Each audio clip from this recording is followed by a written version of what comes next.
Alamin naman natin ang reaksyon ng mga motorista sa panibagong oil price increase. May report si Ryan Lesiges live. Ryan. Nako Audrey, napakamot ng ulo dahil panibagong paghihigpit na naman daw ng sinturon ang gagawin ng ilang motorista dahil nga sa panibagong taas presyo sa gasolina. Ay, sino pa paniwala natin ito? Sa mga bagay ito ngayon, tataas, bababa. Di natin malaw, niluloko na lang taong bayan nito eh. Ito ang reaksyon ng jeepney driver na si Takyo kasabay sa muling pagsipa ng presyo ng produktong petrolyo ngayong araw. Nangangamba tuloy siya na hindi niya maabot ang 700 piso na boundary dahil sa mahigit piso na taas presyo sa gasolina.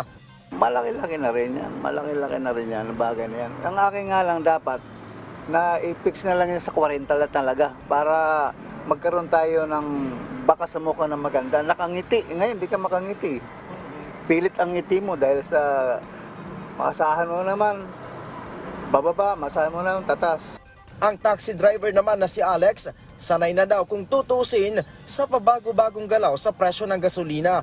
Pero hindi niya pa rin maiwasan na mainis sa tuwing sisipa pataas ang krudo. Dahil sa taas presyo ngayong araw, maaaring umabot daw sa 300 hanggang 500 piso ang mawawala sa kanyang kita. Malaking bagay yung taas na yun dahil katulad yan, mahirap magpasada ngayon. Kunti na lang halos ang inuwi namin sa pamilya namin.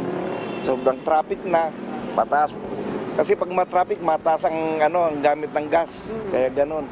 Sa abiso ng mga oil companies, magpapatupad ng 1 peso and 60 centavos na dagdag presyo sa kada litro ng gasolina. May piso at 10 sentimo rin na taas presyo sa diesel habang piso at 5 sentimo naman ang idadagdag sa presyo ng kada litro ng kerosene.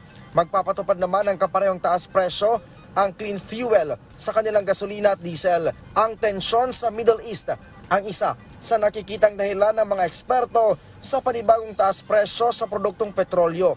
Batay sa datos mula sa DOE, naglalaro na sa 55.60 hanggang 80.53 pesos ang presyo sa kada litro ng gasolina sa Metro Manila.